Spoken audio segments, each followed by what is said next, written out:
Bien, como quedó dicho en el video anterior, teníamos que definir otro concepto que es el de cinética química. La cinética es la parte de la química que estudia la velocidad a la que ocurre una reacción química, definida como variación de concentración de una sustancia en función del tiempo. Veamos este ejemplo. En una reacción completa de A que pasa a P, el reactivo A va a ir desapareciendo con el tiempo y el producto P va a ir apareciendo con respecto al tiempo. Por lo tanto, se define esta velocidad de reacción como menos la variación de concentración de la sustancia A en función del tiempo. ¿Por qué menos? Porque como la concentración de la sustancia A va disminuyendo, para que la velocidad esté siempre definida en forma positiva, le ponemos un menos adelante.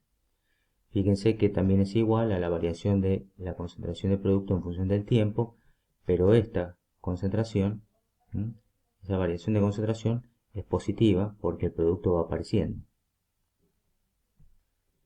La velocidad de una reacción generalmente se mide experimentalmente, por ejemplo, a través de una espectrofotometría, midiendo la aparición o la desaparición de alguna sustancia coloreada, como en el caso de esta reacción, el yodo, que es violeta, reacciona con el hidrógeno incoloro para dar yoduro de hidrógeno incoloro, así que acá se mediría la velocidad con que va desapareciendo el color violeta. Fíjense cómo cambian las concentraciones, ¿no? Los reactivos van disminuyendo su concentración, el producto va aumentando su concentración. Y otra vez la velocidad de la reacción definida como menos la desaparición de yodo en función del tiempo, o es igual a menos la desaparición de hidrógeno en función del tiempo, o fíjense que es igual a la aparición de yoduro de hidrógeno sobre 2 en función del tiempo. ¿Por qué? Porque por cada mol de hidrógeno o de yodo que desaparece, aparecen 2 moles de yoduro de hidrógeno.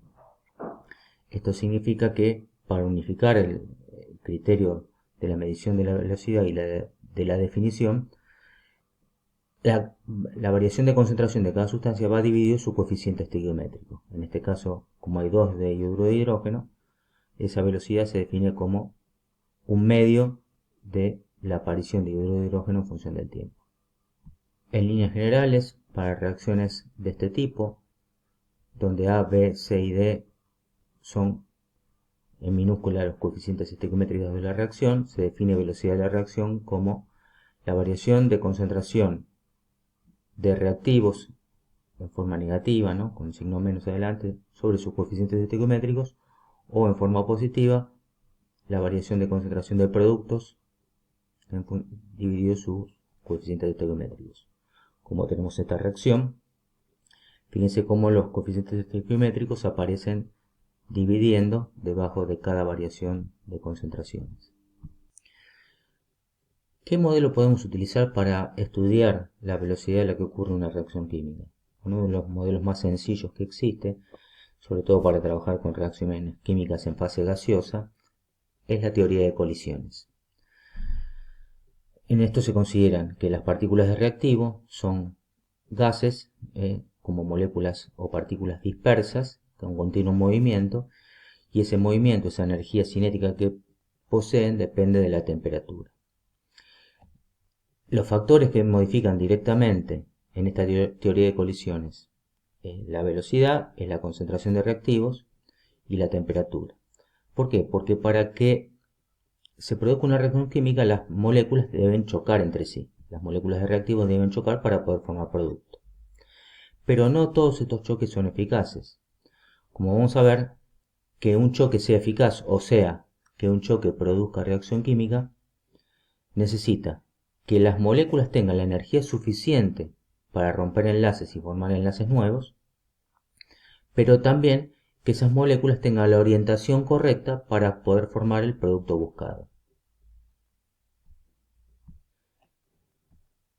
Entonces, nosotros podemos tener los reactivos con la energía correcta para producir la reacción química, pero además deben tener la orientación correcta. O sea, si los reactivos tienen la orientación correcta para formar producto, el choque será eficaz, y si no tienen la orientación correcta para formar producto, el choque va a ser no eficaz porque no produce reacción química. Entonces se propone que para que el choque sea eficaz, o mejor dicho, para que se produzca la reacción química, se debe formar una sustancia de estructura intermedia entre los reactivos y el producto final. Esa estructura se llama complejo activado. Como vemos acá, ¿sí? Ese complejo activado, gracias a que se puede formar, se descompone luego para formar los productos de la reacción. Estas líneas punteadas significan que las uniones entre hidrógeno y yodo se van rompiendo y se van formando las uniones entre hidrógeno y hidrógeno, yodo y yodo. A partir de esto, y también en forma experimental, se puede definir la ley de velocidad de una reacción, que hemos visto que la velocidad es la variación de concentración, en este caso, aparición de producto, o sea de yodo, que es una sustancia coloreada y medible, en función del tiempo. Pero esta expresión se puede escribir como una constante de proporcionalidad, que se llama constante de velocidad específica, por la concentración de yodo por la concentración de hidrógeno. Esta ley se establece experimentalmente, donde esta constante depende de la temperatura y de un factor preexponencial A, que es un factor que está relacionado con la cantidad de moléculas o la probabilidad de que las moléculas se encuentren en la cantidad suficiente para que colisionen y produzcan la reacción química. Acá aparece un concepto nuevo, que es la energía de activación. O sea que la velocidad de reacción, en este caso la constante de velocidad específica, depende de alguna manera de la energía de activación que vamos a definir en la próxima diapositiva. Y también depende de la temperatura. Como el exponente es negativo, acá cuanto mayor es la temperatura, este cociente se hace más chico. Al hacerse ese cociente más chico, se hace menos negativo y esta constante me daría más grande. O sea, a mayor temperatura, la constante aumenta y también la velocidad aumenta. Bien, decíamos que para que una reacción se produzca se tiene que formar esa sustancia de estructura intermedia entre reactivos y productos llamado complejo activado. Por lo tanto, los reactivos, si están en la orientación correcta, para producir un choque eficaz deben tener una energía mínima tal que se puedan romper o empezar a romper uniones y formar ese complejo activado. Esa energía mínima o barrera energética se llama energía de activación, y si se supera esa barrera se va a producir la reacción. Si no se supera, el choque será no eficaz y no se va a producir reacción química. Acá tenemos, en el caso de una reacción exotérmica, como ven, la energía de los productos menor que la energía de los reactivos, y también lo podemos tener para una reacción endotérmica, donde la energía de los productos es mayor que la energía de los reactivos. Esta diferencia de energía, ¿sí?, en el primer caso negativo y en el segundo caso positivo, es lo que hemos mencionado como entalpía de reacción, ¿no?, la variación de entalpía. La mayor importancia para la química es cómo podemos modificar la velocidad de una reacción a través de factores, ¿sí? ¿Cuáles son estos factores que modifican la velocidad de reacción?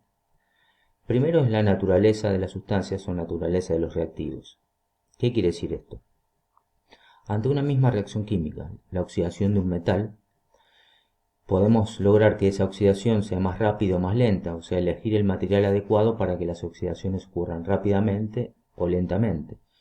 ¿Y esto de qué depende? Bueno, eligiendo el metal conveniente, podemos lograr una oxidación del metal que tenga una alta energía de activación, o sea, una barrera alta para que la mayoría de los choques sean no eficaces, y de esta manera la velocidad de la reacción ocurra lentamente.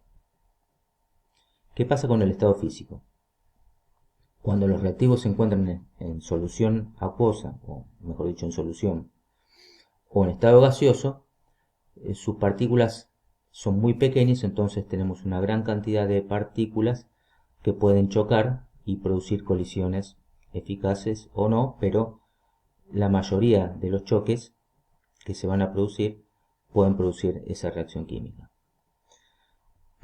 En cambio, si alguno de los reactivos se encuentra en estado sólido, ya va a haber menos choques o menos probabilidad de chocar las partículas, Encima, al tener una sustancia sólida, las partículas se van a mover más lentamente o no se mueven, y entonces se producen menos choques porque hay menos velocidad de partículas, y eso hace que las reacciones ocurran más lentamente.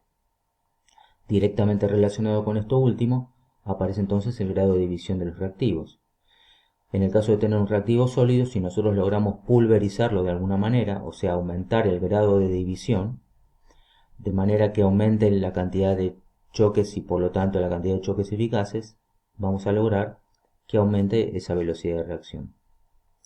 En cuanto a la concentración de reactivos, si en un mismo recipiente cerrado logramos colocar mayor cantidad de partículas de reactivos, esto es mayor concentración, esas partículas que se van a estar moviendo todas a una definida temperatura, van a colisionar más, por lo tanto proporcionalmente se van a formar más choques eficaces y van a aumentar la velocidad de la reacción. Otro factor muy importante es la temperatura. Vimos que la temperatura es una medida de la energía cinética promedio de las partículas. Por lo tanto, al aumentar la temperatura, aumenta esa energía cinética de las partículas que al moverse más, chocan más entre sí y con más violencia, de manera que por esos dos lados, mayor número de choques y mayor violencia en esos choques, mayor energía liberada, producen más choques eficaces, aumentando la velocidad de reacción. Y por último, la presencia de catalizadores. Los catalizadores son sustancias que intervienen en el mecanismo de una reacción química, haciendo que se modifique la velocidad de la reacción sin modificar la energía de la reacción.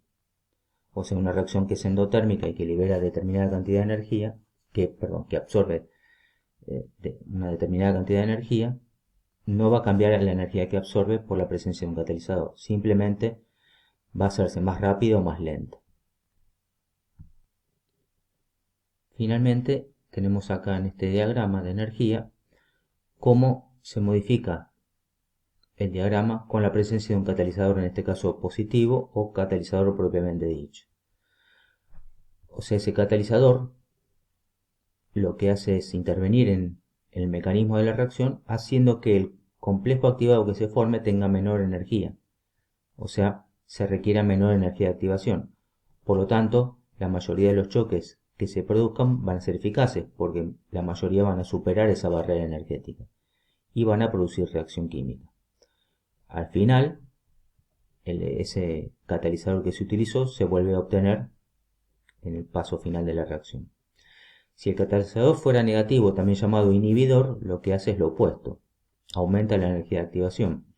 Por lo tanto, al aumentar la barrera energética, hace que menos choques sean eficaces, haciendo que la velocidad de la reacción sea menor, o sea, retardando esa reacción. Como puede darse, por ejemplo, en conservantes de alimentos, que hacen que se frene o se retarde un poco la velocidad de descomposición de dichos alimentos. Bien, con esto finalizamos este concepto para poder entrar ahora al video de equilibrio químico, o sea, cómo se relacionan todos estos conceptos con la parte de el grado de avance en el que ocurre una reacción química.